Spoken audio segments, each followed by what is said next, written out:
Hello friends, welcome to Honest Tutorial for your better understanding. Hi friends आज हम लोग discuss करेंगे dissolution of a company की जो थर्ड जो मेथड है voluntary winding up by creditors. हम ऑलरेडी हमारे पिछले वीडियोस के अंदर हम लोग डिस्कस कर चुके हैं कंपलसरी वाइंडिंग अप क्या होता है और वाइंडिंग अप बाय मेंबर्स क्या होता है, voluntary winding up by members. तो हमारा जो थर्ड जो मेथड जो है मोड जो है वो है voluntary winding up by creditors. When a company is insolvent and the directors are unable to make the declaration of solvency, voluntary winding up is carried out by the creditors. यानी company अगर एक तो क्या है कि insolvent हो चुकी है, लेकिन डायरेक्टर्स जो है वो डिक्लेयर नहीं कर पा रहे कि कंपनी सॉल्वेंट है या इंसॉल्वेंट है। यानी अगर कंपनी सॉल्वेंट है तो उसे डिक्लेरेशन देना पड़ेगा सॉल्वेंसी का, तो कंपनी के जो डायरेक्टर्स है वो सॉल्वेंसी का डिक्लेरेशन भी नहीं दे पा रहे और कंपनी ऑलरेडी इंसॉल्वेंट हो चुकी है। तो फिर ऐसी कंडीशन के अंदर जो क्रेडिटर्स जो होंगे वो लोग क्या करेंगे, वॉलेंटरी वाइंडिंग अप के लिए उसकी प्रोसीजर करवाएंगे। This is called creditors voluntary winding up. इसकी क्या प्रोसीजर है फ्रेंड्स, तो ये हम लोग देखते हैं। इसकी सबसे पहले क्या होगा, इसका स्टेप बाय स्टेप हम लोग इसको देखते हैं। फर्स्ट स्टेप है meeting of the members and creditors. A company may be wound up voluntarily, the notice to the creditors and members shall be sent at the same time by post. यानी company को अगर voluntary winding up करवाना है तो फिर क्या होगा, एक नोटिस देनी पड़ेगी क्रेडिटर्स एंड मेंबर्स दोनों को, और दोनों को same at the same time, दोनों को एक ही टाइम पे बुलाना है। दोनों यानी कि मेंबर्स और जो क्रेडिटर्स है दोनों को एक मीटिंग में बुलाना, तो एक ही समय पे उनको ये नोटिस भेजनी पड़ेगी। और सेकंड है जो उसका स्टेप है वो है अपॉइंटमेंट ऑफ चेयरमैन। फ्रेंड्स, कोई भी मीटिंग होती है तो एक चेयरमैन को अपॉइंट करना ये कंपलसरी है। One of the directors shall be appointed as chairman to preside over the meeting of the creditors। जो creditors की जो मीटिंग हो रही है उसके जो कंडक्ट करेगा वो चेयरमैन को एक अपॉइंट यहाँ पे किया जाएगा। फिर आएगा थर्ड स्टेप है resolution. Resolution shall be passed in the meeting of the creditors। फिर बाद में जो मीटिंग हो रही है उसके अंदर एक रिजोल्यूशन पास किया जाएगा कि कंपनी को वाइंड अप करना है। फिर फोर्थ है नोटिस टू रजिस्ट्रार। अभी जो रिजोल्यूशन जो पास हुआ तो ये रजिस्ट्रार जो कंपनी का जो है उसको यहाँ पे रजिस्टर भी करवाना पड़ेगा। तो क्या होगा, notice of the resolution passed at the creditors meeting shall be given by the company to the registrar within a specific time. यानी एक प्रिस्क्राइब टाइम दिया गया, उस टाइम लिमिट के अंदर कंपनी रजिस्ट्रार को जो स्पेशल रिजोल्यूशन पास हुआ उसकी एक कॉपी वहाँ पे जमा करवानी पड़ेगी। फिर नेक्स्ट पॉइंट है appointment of liquidator. The members and creditors may appoint liquidator in their meeting. तो ये जो मीटिंग होगी उसी वक्त वहाँ पे मेंबर्स और क्रेडिटर्स दोनों मिलके एक लिक्विडेटर का अपॉइंटमेंट करेंगे। The person appointed by the creditors shall carry out the winding up processes. जो अपॉइंटमेंट जो क्रेडिटर्स जो करेंगे जो लिक्विडेटर का, वो पूरी वाइंडिंग अप की प्रोसेस वो लिक्विडेटर करेगा। If no person is nominated by the creditors the members nominee shall be the liquidator. अगर ये वॉलेंटरी लिक्विडेशन हो रहा है, वॉलेंटरी वाइंडिंग अप हो रहा है क्रेडिटर्स के द्वारा, तो यहाँ पे लिक्विडेटर का अपॉइंटमेंट भी क्रेडिटर्स करेंगे मीटिंग के अंदर।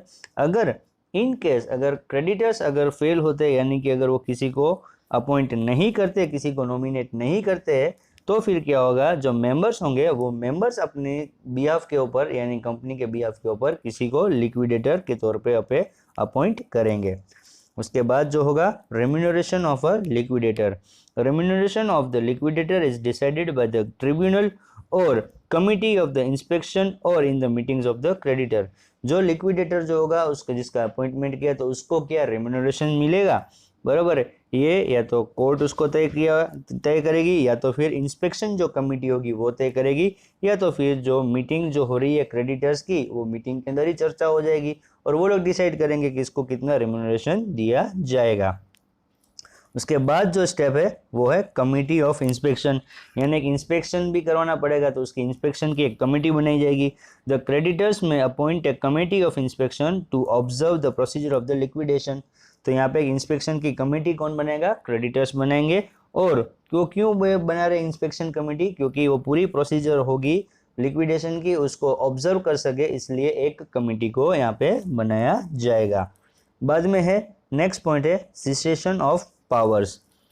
सिसेशन ऑफ पावर्स यानी जब भी जैसे ही कंपनी को एक लिक्विडेटर को अगर अपॉइंट कर दिया, वैसे ही board of director, managing director और जितने भी मैनेजर्स है उनको जितने भी कंपनी ने राइट्स, पावर्स और जो भी दिया हुआ है, उनको अथॉरिटीज दिए, वो सारी उसके ऊपर क्या हो जाएगा, अब उनके उनके पास से वो पावर्स ले लिए जाएंगे, उनके पास से वो अथॉरिटीज ले ली जाएगी। उसके बाद आता है reappointment of liquidator. If due to any reason post of the appointed liquidator is vacant, then another person is appointed as liquidator। अगर किसी वजह से जिसको हमने लिक्विडेटर हमने अपॉइंट किया था, अगर वो किसी वजह से अगर छोड़ देता है, वो अपना काम छोड़ देता है, तो उसकी जगह पे दूसरा एक लिक्विडेटर है उसको अपॉइंट करना पड़ेगा। और जिसको हम लोग अपॉइंट करेंगे दूसरा लिक्विडेटर को, तो उसकी भी इंफॉर्मेशन कहाँ पे देनी पड़ेगी, कंपनी रजिस्ट्रार के पास उसकी इंफॉर्मेशन दर्ज करनी पड़ेगी। उसके बाद जो नेक्स्ट पॉइंट है वो है meeting of creditors. Where the winding up of proceedings continue for more than 1 year, the liquidators shall call general meeting of the creditors. अगर वाइंडिंग अप की जो प्रोसीजर जो है वो अगर 1 साल से अगर ज़्यादा चलती है, तो फिर जब तक ये जितने साल तक ये वाइंडिंग अप की प्रोसीजर चलती है उतने साल एक जनरल मीटिंग बुलाई जाएगी। क्रेडिटर्स की जो है वो एक जनरल मीटिंग बुलाई जाएगी। कौन बुलाएगा, ये लिक्विडेटर यहाँ पे हर साल क्रेडिटर्स की एक जनरल मीटिंग कंडक्ट करेगा। उसके बाद लास्ट पॉइंट जो होगा वो होगा winding up procedure. When the affairs of the company are fully wound up, the liquidator shall call a meeting of the creditors and members. जब सारा कामकाज खत्म हो जाएगा, जिनके जितनी भी एसेट्स है वो सब कुछ बेचने के बाद जो कुछ भी होगा कंप्लीट हो जाएगा, तो फिर लिक्विडेटर क्या करेगा, एक मीटिंग बुलाएगा क्रेडिटर्स एंड मेंबर्स की। The liquidator shall present the report of the proceedings of the winding up. फिर लिक्विडेटर अपनी जो पूरी रिपोर्ट वहाँ पे प्रेजेंट करेगा कि क्या किस तरह से वाइंडिंग अप की प्रोसेस अब होगी। Such a meeting is the called by an advertisement in newspaper and official gazette.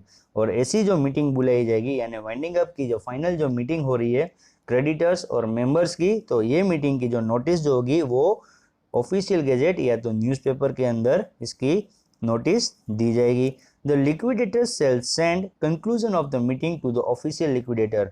और जो लिक्विडेटर जो इसको हमने अपॉइंट किया था उसका जो कंक्लूजन यानी उसका जो पूरा निचोड़ जो आया इस मीटिंग का, वो ऑफिशियल लिक्विडेटर को वो सबमिट करेगा। Then the official liquidator submits a report to the court. बाद में जो ऑफिशियल जो लिक्विडेटर होगा वो ये सारे रिपोर्ट किसको सबमिट करेगा, कोर्ट को। And then the court may order for the dissolution from the date of the report. और बाद में फिर कोर्ट जो है वो रिपोर्ट मिलने की तारीख से कंपनी को डिसोल्यूशन यानी कि कंपनी को बंद करने का यहाँ पे उसको हुक्म देगी।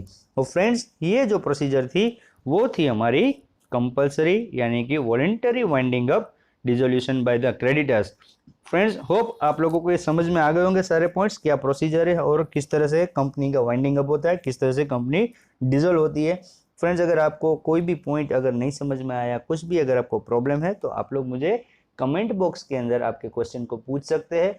और अगर आपको ये वीडियो अच्छा लगा तो आप मुझे आपके रिव्यूज़ भी आप कमेंट बॉक्स के अंदर लिख सकते हैं। Okay friends, bye bye, take care.